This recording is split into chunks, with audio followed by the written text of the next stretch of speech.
विक्रमगढ़ के विशाल साम्राज्य में उस दिन उत्सव का वातावरण था। हर गली, हर महल, हर मंदिर शहनाइयों की गूंज से भर चुका था। लोग नाच गा रहे थे, ढोल नगाड़ों की थाप पर राजपथ झूम रहा था। आज महाराज अरिंदम सिंह का विवाह हो रहा था। वे अपने पड़ोसी राज्य की राजकुमारी मालिनी को अपने महल में लाकर महारानी का दर्जा देने वाले थे। लाखों दीपकों की रोशनी से चमकते महल में जब महाराज ने मालिनी का हाथ थामा तो प्रजा ने आनंद से जयकार किया। राजा अरिंदम की जय हो, महारानी मालिनी की जय हो।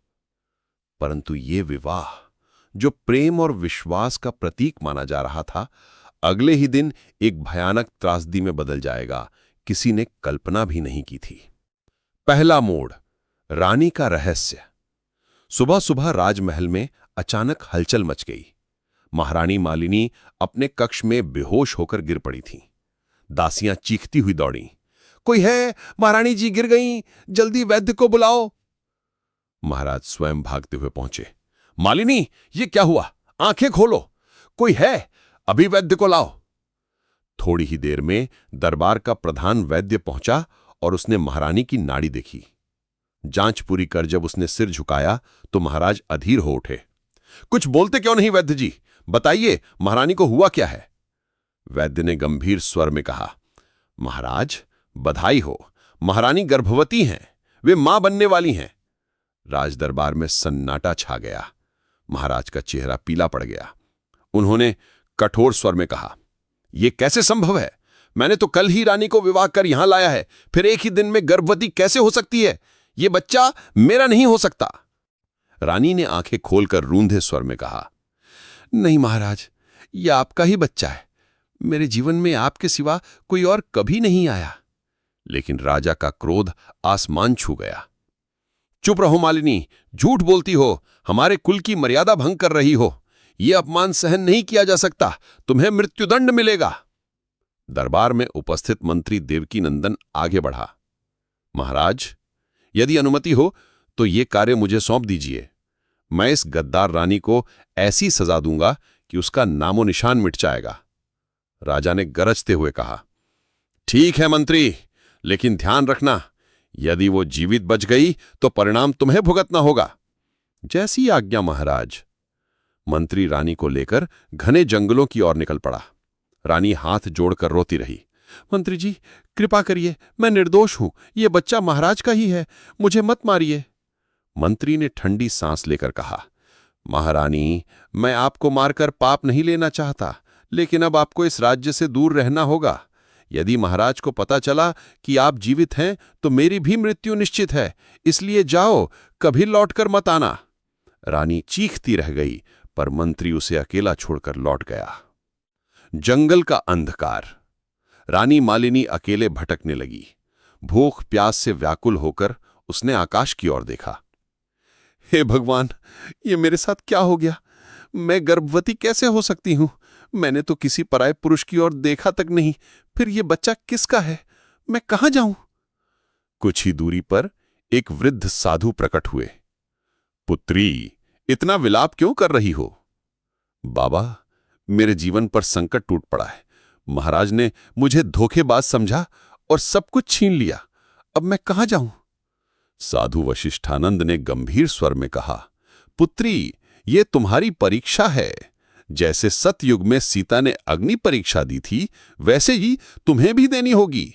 समय आने पर सब स्पष्ट होगा। इतना कहकर साधु अचानक गायब हो गए। रानी अवाक रह गई। उन्होंने ऐसा क्यों कहा? कौन सी परीक्षा मेरी प्रतीक्षा कर रही है? जादूगर का जाल। भटकते भटकते अचानक सामने एक भयानक आकृति उभरी। रानी मालिनी, अब तू मेरे चंगुल में है। वो था अघोर तांत्रिक रुद्राक्ष। रानी चीख उठी, तुम कौन हो? मुझे जाने दो, मैं गर्भवती हूं, मेरे बच्चे पर दया करो। रुद्राक्ष हंस पड़ा, और भी अच्छा, मैं एक साथ 2 की बलि दूंगा, मेरी शक्ति दुगुनी हो जाएगी।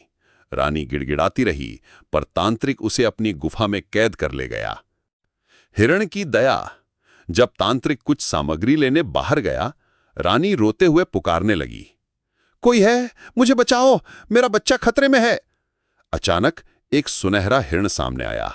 कहो महारानी, तुम्हारे विलाप से पूरा जंगल दुखी है, बताओ क्या मदद चाहिए?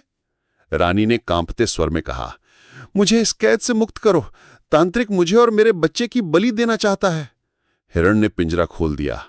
जाओ रानी, लेकिन याद रखना, यदि दोबारा उसके हाथ लगी तो हम भी तुम्हारी रक्षा नहीं कर पाएंगे। रानी ने वचन दिया और भाग निकली।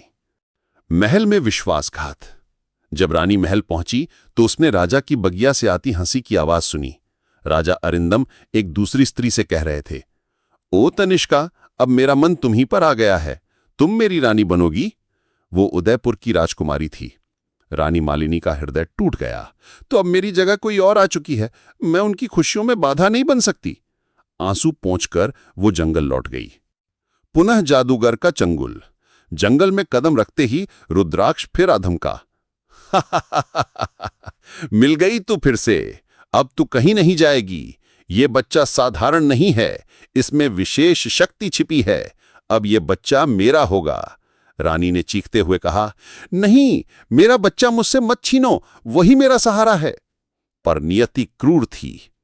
प्रसव और श्राप। 9 महीने बीत गए। रानी ने गुफा में ही एक पुत्र को जन्म दिया। उसका नाम उसने मन ही मन रखा, अभिराज। रानी ने भागने की कोशिश की, पर रुद्राक्ष ने मंत्र पढ़ा और उसे कबूतर में बदल दिया। जा, उड़ जा, और याद रखना, फिर कभी मेरे सामने आई तो तेरा अंत कर दूंगा। ये बच्चा अब मेरा है। जादूगर बच्चे को उठा ले गया। कबूतर की पुकार। 3 वर्ष बीत गए। रानी अब भी कबूतर के रूप में अपने बच्चे की तलाश करती रही। एक दिन शिकारी के जाल में फंसी और मदद के लिए चीख उठी। तभी वहां से गुजरते ग्रामवासी नरेश ने उसे देखा। अरे, ये कबूतर बोल कैसे रहा है? जरूर कोई रहस्य है। मैं इसे राजा को दिखाऊंगा, अच्छा इनाम मिलेगा। उसने कबूतर को थैले में डालकर महल पहुंचा दिया। राजा का संशय। कबूतर को देखकर राजा अरिंदम चकित रह गए। वाह, बोलने वाला कबूतर! इसे तो हमारी महारानी तनिष्का के लिए रखेंगे।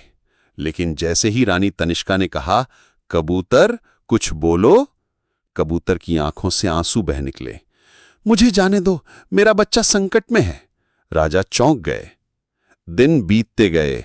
राजा उस कबूतर से लगाव महसूस करने लगे। एक दिन जंगल में सैर करते समय वही साधु वशिष्ठानंद प्रकट हुए। राजन, ये कबूतर कोई और नहीं, तुम्हारी रानी मालिनी है। साधु ने मंत्र पढ़ा और कबूतर फिर से रानी में बदल गई। राजा स्तब्ध रह गए। तुम जीवित हो? रानी फूट पड़ी। हाँ महाराज, और ये बच्चा आपका ही था, पर आपने मुझ पर विश्वास नहीं किया। राजा का मन पश्चाताप से भर गया। मुझे सच चाहिए, प्रमाण चाहिए। साधु ने कहा, उत्तर गुफा में जादुई आईने से मिलेगा, पर वहां कठिन परीक्षाएं होंगी। राजा गुफा की ओर बढ़े। रास्ते में कई रहस्यमयी प्रेत, भ्रम और पहेलियां आईं। पहली पहेली, वो क्या है जो धरती पर नहीं, आसमान में नहीं, पर हर कोई उसे खोजता है। जिसके पास हो वो शांत, जिसके पास ना हो वो बेचैन। राजा ने उत्तर दिया, संतोष। गुफा का द्वार खुल गया। अंदर जादुई आईना चमक रहा था। राजा ने पूछा, हे जादुई आईने, बताओ, रानी मालिनी के गर्भ में जो बच्चा था, क्या वो मेरा था? आईने से आवाज आई, हां राजन, वो बच्चा तुम्हारा ही था। ईश्वर ने तुम्हारे प्रेम और विश्वास की परीक्षा ली थी।